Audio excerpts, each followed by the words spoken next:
Hi hello అండి, welcome to home made recipes.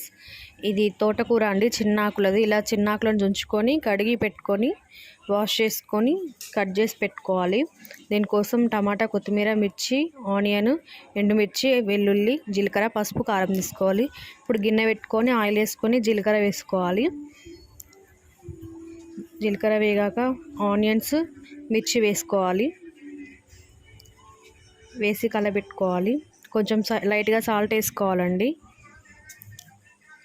Salt వేసుకుంటే తొందరగా మగ్గిపోతాయి. తర్వాత తోటకూరని తీసి వేసుకోవాలి. అట్లనే కలబెట్టకుండా మూత పెట్టుకోవాలి. ఒక 5 minutes తర్వాత మొత్తం మెత్తగా అయిపోతుందండి. అప్పుడు తీసి కలబెట్టుకోవాలి. కలబెట్టుకున్న తర్వాత మనం కట్ చేసి పెట్టుకున్న టమాటా వేసుకోవాలి. టమాటా వేసుకొని మూత, కొంచెం లైట్గా పసుపు వేసుకోవాలండి.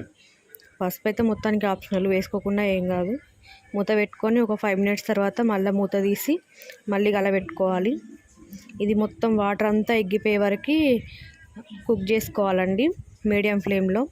ఇలా మొత్తం వాటర్ అంతా ఎగ్గాలి. ఎగ్గిన తర్వాత గ్యాస్ ఆఫ్ చేసుకోవాలి.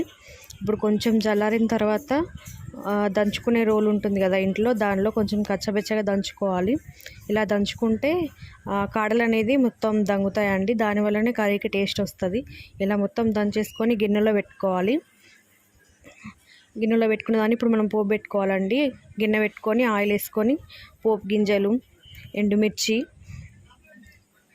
వెల్లుల్లి పేస్ట్, ఒక 4-5 వెల్లుల్లి, ఎండుమిర్చి వేసుకోవాలి. వేగాలండి ఇవి. కొంచెం వేగిన తర్వాత కొత్తిమీర వేసుకొని కొంచెం లైట్గా పసుపు వేసుకోవాలి పోపులో. ఈ పోపు ఇప్పుడు మొత్తం మంచిగా కలబెట్టుకొని వేగిన తర్వాత మన కర్రీలో కలుపుకోవాలి. కలుపుకొని మొత్తం ఒకసారి కలబెట్టుకోవాలి. చాలా టేస్టీగా ఉంటుందండి ఇది. మెత్తటి తోటకూర కర్రీ అయితే రెడీ అయిపోయింది. Please like, share, comment and subscribe. Thank you for watching my video.